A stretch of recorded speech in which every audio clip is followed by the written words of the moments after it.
Roll VTR, 60 seconds live. Stand by. Loading 1, 2, and effects 2. No, we're live at 60. Out to the right.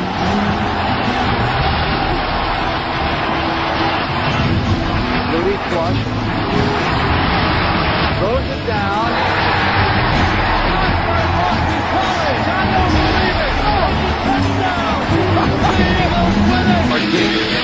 Going to be fielded by Lorenzo Neal at the 25. Uses it back to White. 30 seconds live. Across the field to Dyson. He's got something. He's got something. He's got it. He's got it. He's got it. End zone. Touchdown Titans. There are no flags on the field. There's a long drive.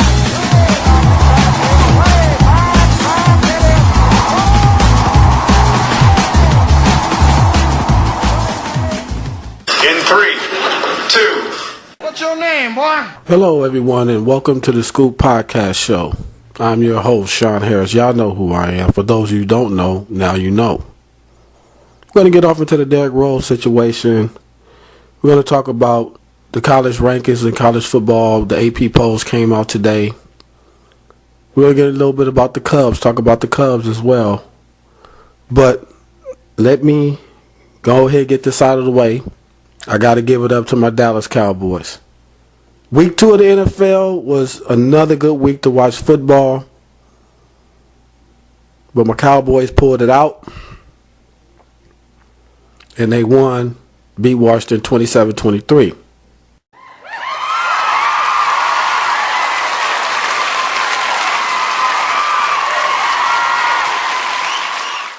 Yeah, I know a lot of people was out there thinking, especially you Washington Redskins fans out there. You at home, facing the Cowboys. Implications early is on the line with both these teams. And you didn't think Dallas was going to come out there and play the way they played. But they did. And they won the football game. ESPN analysts, Fox analysts, and all the rest of them, particularly one person, y'all know who I'm talking about, don't have to name no names, Snap now. counted them out from week 1. But it's like I stated to him before. It's only 1 week of the NFL. Let's see how it all plays out. Dallas came in there and they won. Dak Prescott, man, what can you say about this kid? This is deep. I'm going deep. He's a rookie. Stepping in big for the injured Tony Romo. Second game in a row, threw for over 200 yards. He almost got 300 in this game. He was 8 yards short at 292. His agility, able to read defenses. He played an all-around game that a quarterback should play. He was 22 out of 30, like I said, for 292 yards. But he was sacked 4 times by the Washington defense, but that's okay. With Dallas running game, kind of mixed it up a little bit. I like that, what they did. Ezekiel Elliott, he showed improvement from week 1, was able to hold on to the football. He had 21 rushes for 83 yards, and he scored a TD, as well as he got the 1 fumble. Aww. But, like I said, he got to get the jitters out of the way. He got at his position. He has to understand and learn how to hold on to the football. But he did pretty good in this game. The killer, the backbreaker, really was Alfred Morris. Oh, come on.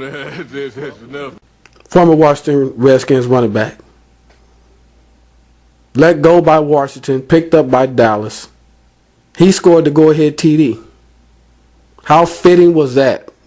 Oh, come on. That's enough. How fitting was that? Oh, and by the way, Dak Prescott, he also rushed 1 in as well.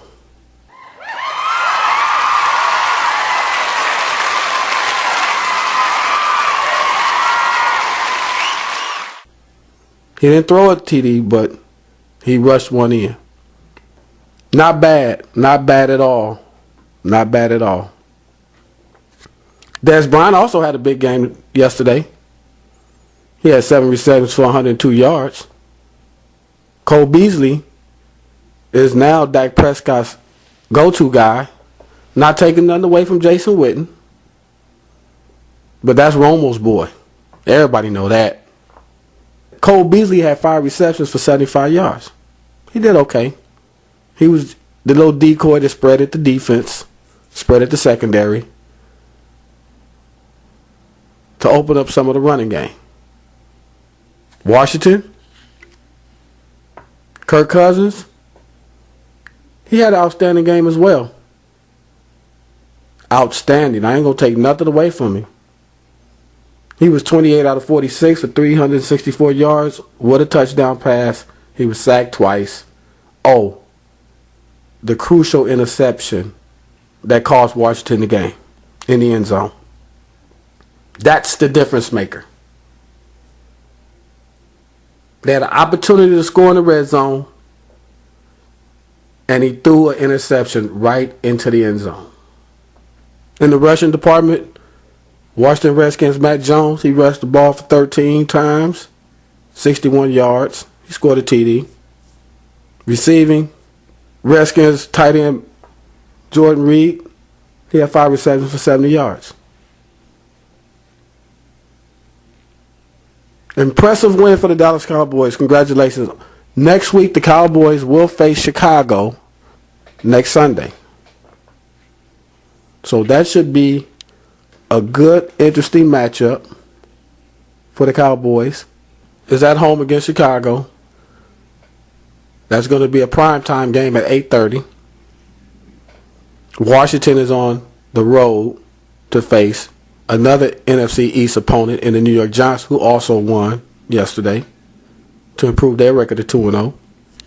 Another good game that I was watching on Sunday that had caught my attention was my sleeper, Kansas City and Houston. Battle of 2 first-place teams, and Houston pulled it out, 19-12. Impressive win. The defense of Houston was outstanding. They was able to hold Kansas City to 12 points.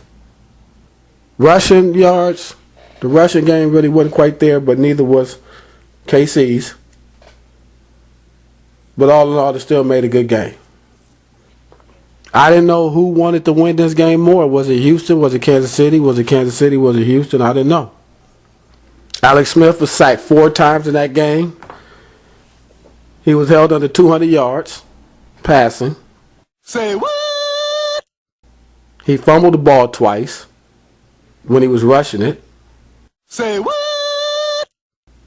So the run defense of Houston was pretty outstanding, led by J.J. Watt. They kind of limited their passing the game as well. Key receivers couldn't get the ball when they needed to get the ball in key situations. So all around play for the Houston Texans to go 2-0 for the season. The nightcap game for me was Green Bay at Minnesota. Green Bay owned Minnesota everywhere they open a new stadium.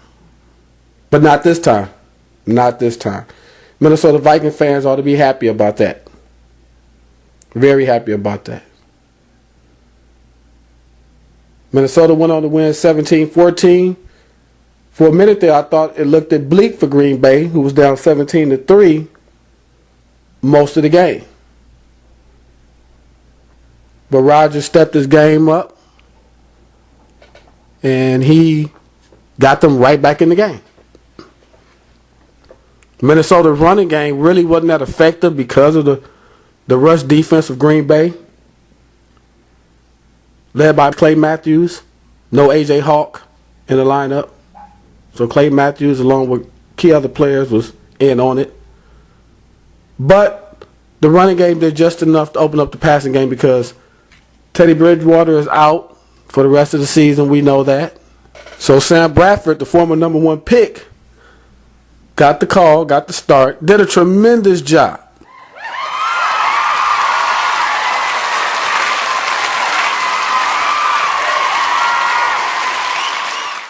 Tremendous job.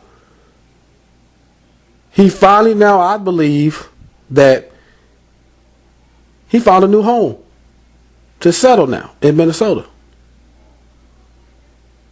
Who would have thought that Sam Bradford would play like he played last night? 22 out of 31, 286 yards, 2 TDs, but he was sacked 4 times by the Green Bay defense. Like I said, Peterson had did just enough. He rushed for 12, got 19 yards. A hard 19 yards because of the rush defense was so tough. And what can you say about Stephon Diggs?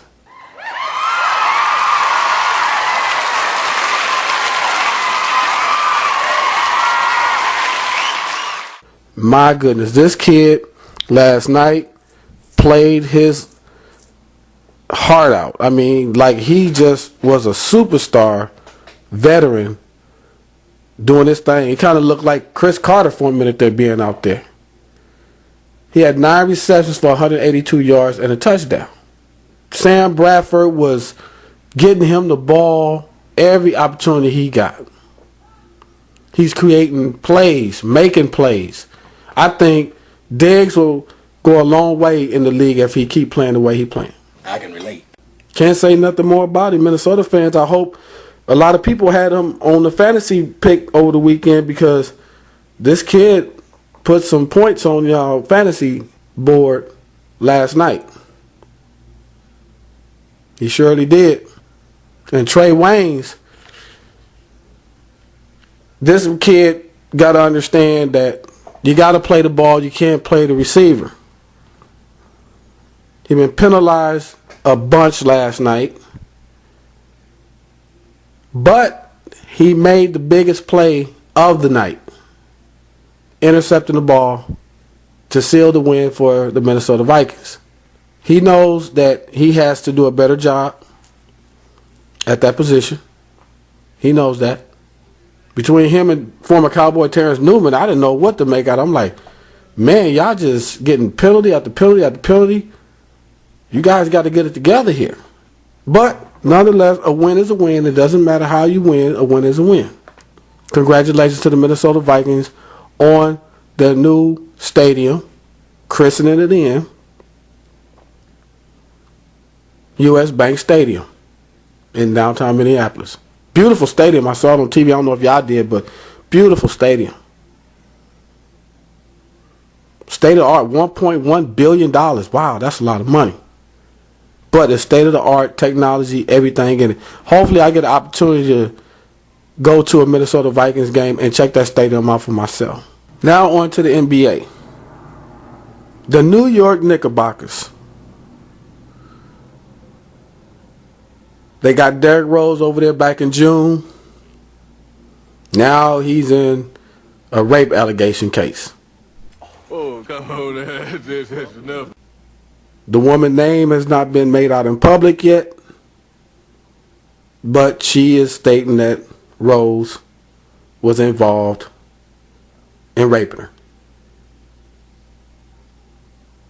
Phil Jackson, like I said in the pre-podcast show yesterday, he has his concerns, but also too he's trying to downplay because after all, this is not the kind of publicity he wants his team to have with a superstar and Derrick Rose coming over here to play alongside Carmelo Anthony. They re-signed Lou Amundsen. Greg Jennings is now over there. So they got a pretty good squad right now in place built around Carmelo Anthony. And Phil Jackson does not want to express too much concern about it.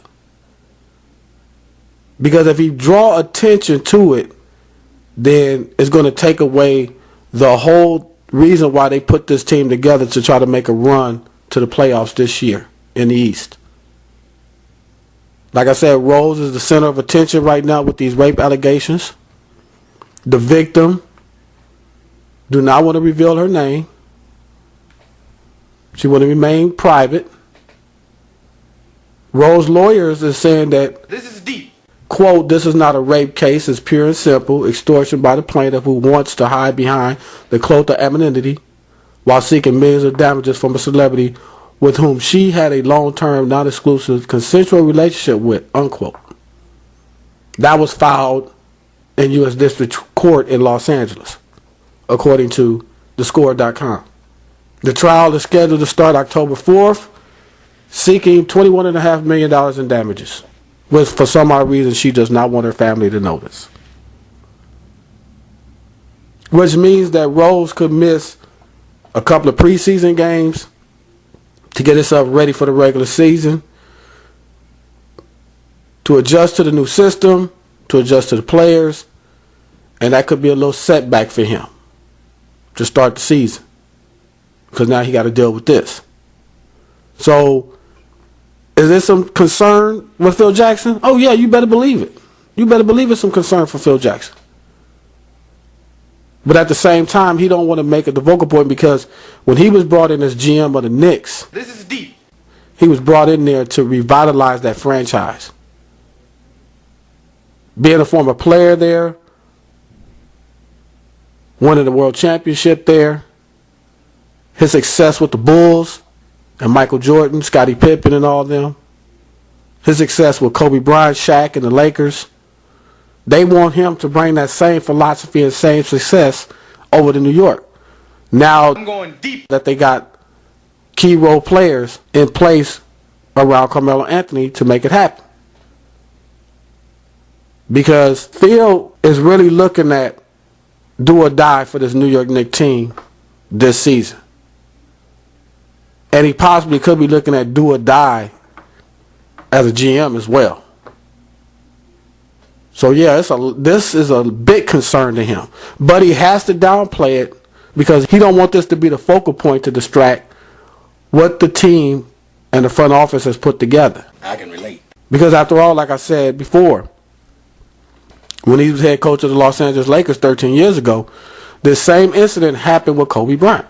Kobe was getting his knee looked at in Colorado, and this woman said that Kobe raped her. Kobe admitted, national television, he did have sex with her, but he didn't rape her. Further investigation went online, and he was cleared. Can we say the same with Derrick Rose in this situation? With the alleged victim not only claiming that he was involved, but two of his other friends had did this at her home back on August 27th? This could be very damaging to Rose's career, even if he wins this case, because he has been put through the embarrassment of public detail. And it can hurt his reputation and his marketability as an NBA player. Now, it all depends on sponsors and who is willing to stay with him through all of this, let alone even if he do win. But this could be damaging to him. No doubt about it. This is deep. So like the Scoop Show always does, we're going to stay on top of this story. And if new developments come out to be about, it will be brought to you like only the Scoop can. And the best of luck to Derrick Rose in his situation.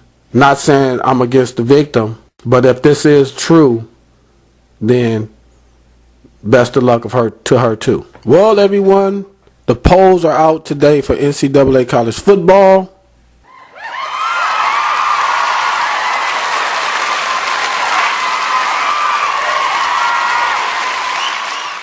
Alabama is no longer ranked number 1 at this point, even though they won. Even though they won, they fall to number 2. Aww. That new number 1 ranking now belongs to Ohio State, the Ohio State University.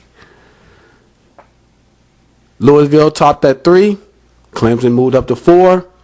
Michigan State, which is 2-0, had a bye week on Saturday. They're ranked 5. Houston, with their blowout victory, is 6. And the Michigan Wolverines went from 5 to 7. All because of Michigan State not playing. Western Michigan University, hey, they're finally in it. They're ranked 18th.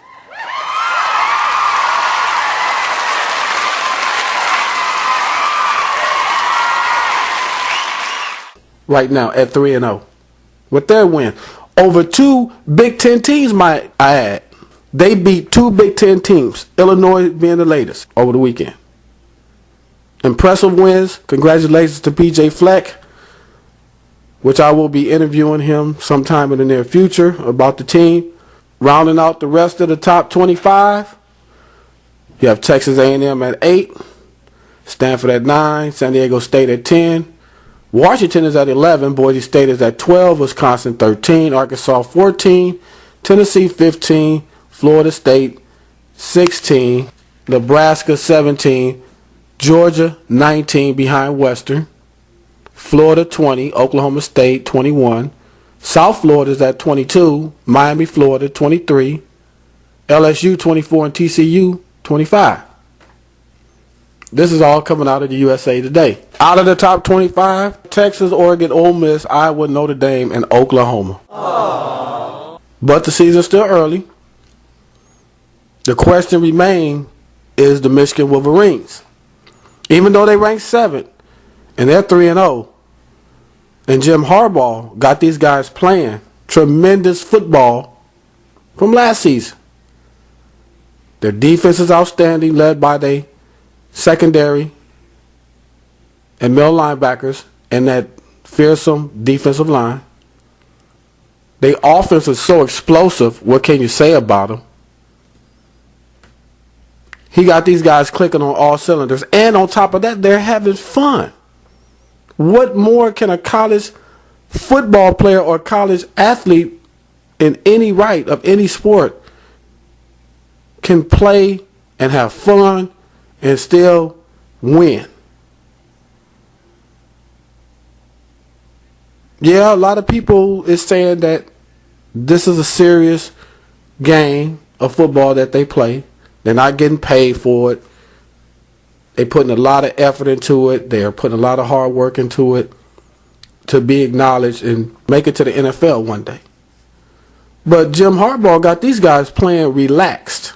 I mean, so relaxed. To where they just go out there, play, and win football games. The Michigan Wolverines, I'm telling everyone right now that's listening to the sound of my voice, they are a dangerous team to contend with in the Big Ten and in all of college football. Just because of those things I just stated. Plus, on top of that, you got a head coach that got them playing like that. They keep this up, they could be in a national title game. You never know. Especially now all the sanctions has been lifted off of them, and they was able to recruit great players that come from all across the country to come play for this university. And then you got a coach that stepped down from the NFL to the college level and got these guys doing their thing. I believe Michigan is for real. I don't know about the rest of y'all out there who have your own teams that you root for in college football, whether it be in your hometown or not, or your home state or not. But I think they for real. And we're going into week 4 of college football. Can the schedule get any deeper?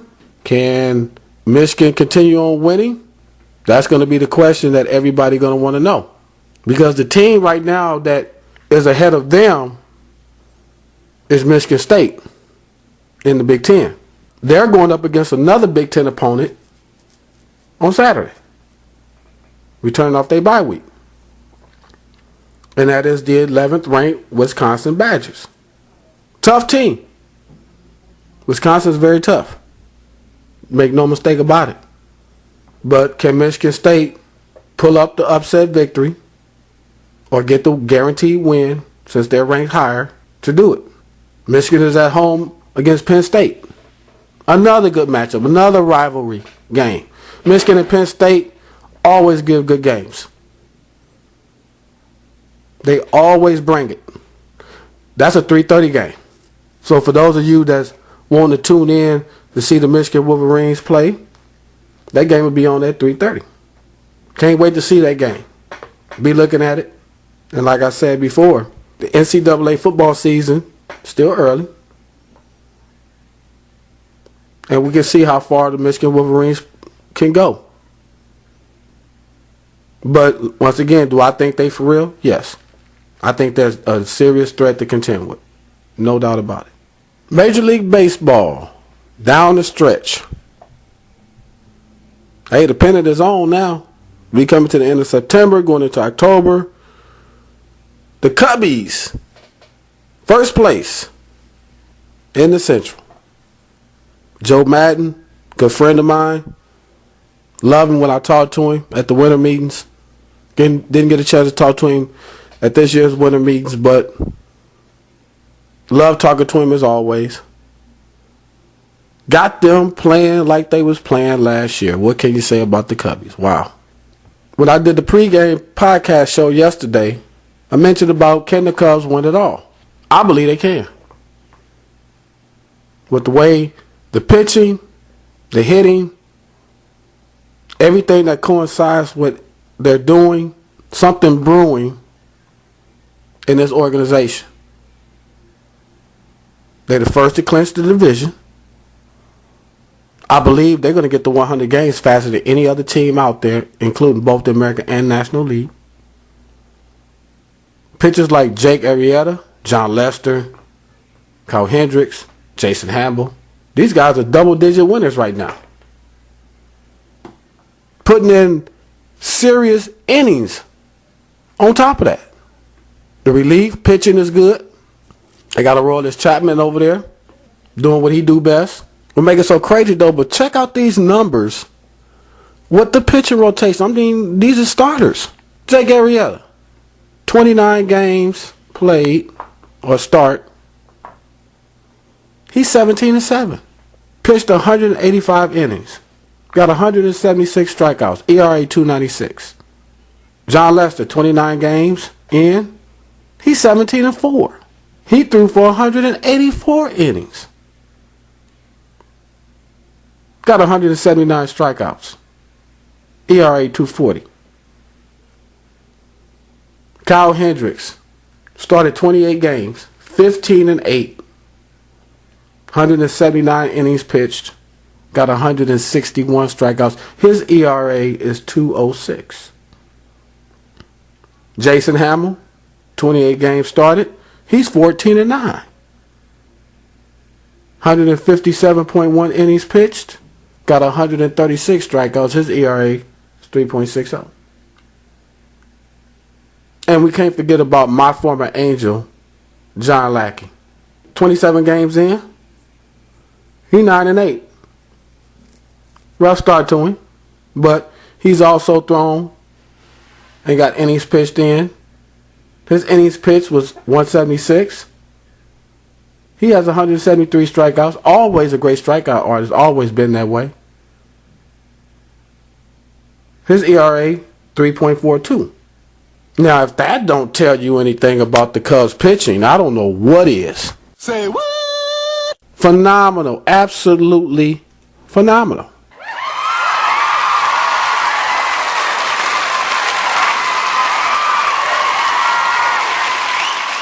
This is a rotation that Joe Madden been using all season long. And it's working, people. It is working. Do you hear me out there? It is working for the Chicago Cubs. It worked last year and it's working this year. I can relate. The organization has put together a nice little pitching rotation that is doing phenomenal things. Their bats, oh yeah. The bats are clicking all day. All day. The Cubs batters are seeing the ball, making good contact with the ball, and putting it where they ain't there. Kudos to the batting coordinators and everybody in Chicago. They doing a great job up under Joe Madden. Chris Bryant, he has 166 hits, scored 115 runs. He got 33 doubles, 37 home runs, 96 RBIs. And he has a 295 average. Anthony Rizzo, who's been phenomenal all year long. He has 156 hits, scored 88 runs, 39 doubles, 31 home runs, over 100 RBIs, 101 to be exact. He's batting 290. Addison Russell, Another good player that they have on their squad. He has 120 hits, 22 of those for doubles, 20 home runs, 92 RBIs. And he's batting .245. But the reason why is because he struck out a lot. 127 times. Jason Hayward, who came over, slow start, but he needs some improvement. I mean, they brought him over there for a reason, and that is to help produce at the bat. So far, he hasn't been doing that. He has 114 hits, 24 of those are doubles, with only 6 home runs, 43 RBIs. But he struck out 88 times. Dexter Fowler, great player. I love his defense out there in center field. Love it. He has 113 hits, 23 of those are for doubles, 12 home runs, 43 RBIs. He's batting .269. Now, the strikeout department is the only thing that concerns me with the Cubs batting. You got Chris Bryant, struck out 114 times this year. Anthony Rizzo, 98. Javier Baez, 102. Dexter Fowler, 117. Addison Russell, 127. Those numbers are the numbers that concerns me a lot in this batting rotation. So as the Cubs go deeper, because they're going to make the playoffs. They clinched the division, so they're going to make the playoffs. No doubt about that. Let's put that out there right now. Let's lay that on the table where it's always been laying. They're going to make the playoffs. But when it comes to the pitching rotation of who they're going to face in the playoffs for the pennant, that's where these guys have to be more disciplined at the plate. Because if they're out there gung-ho and swinging away, it's not going to happen for the Cubs. They could be out of the playoffs as fast as they got in it. And all that hard work that they did during the regular season, leading up to the point to where they're going to make the playoffs again, is going to be just like last year. They're not going to get very far. My opinion, the key to the Cubs winning it all, or getting as deep as they can to get to the World Series, is the batting. The guys at the plate that you got to run at first and third with one out. Can he do a simple thing as get a sacrifice fly? When you got the bases loaded, can they put a squeeze play together to get a run in? If you got a first and third situation with 2 outs and the shift is on, can that person get the ball through the gap or loop it over the infield? It's those little things like that that's going to make a big difference. Not the big home run swing. Yeah, we know these guys got power. I just displayed some of those numbers. These guys got power. But it don't necessarily have to be about power all the time. It's the little things you do, the small ball at the plate, that makes the big difference.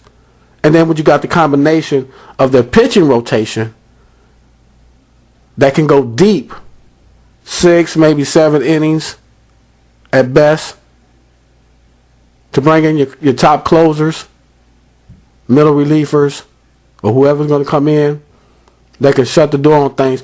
To me, that's the key of the Cubs winning it all. And they finally could lift that curse off their back of not winning a World Series. And Cubs fans could be happy about that. So, once again, it all depends on who the Cubs face going into the pennant race to make it to the World Series. Hey everyone, that's my time. I'm glad you was able to tune in to another edition of the Scoop Podcast Show, which each and every day you can find me on Facebook at facebook.com/Scoop Talk Show.